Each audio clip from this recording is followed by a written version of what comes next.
उस रात मैं कभी नहीं भूल सकता जब मैं नासिक से लौट रहा था।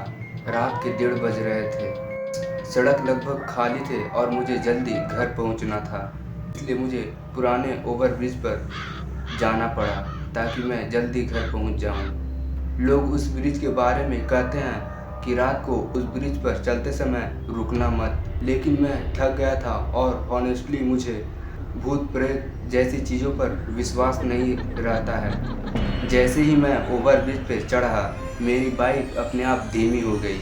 मैंने एस्केलेटर दबाया लेकिन स्पीड नहीं बढ़ रही थी और तभी मेरे पीछे से एक पायल की आवाज़ आई, छन छन छन।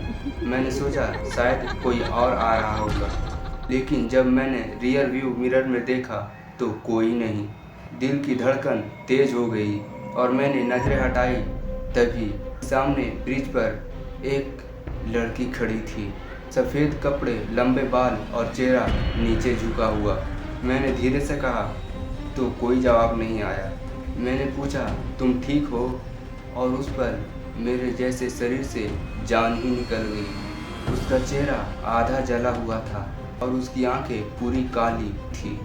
मैं पीछे हटने लगा लेकिन मेरी बाइक बंद हो गई और तभी वो लड़की चलने लगी। मैं काफ़ी परेशान हो गया था।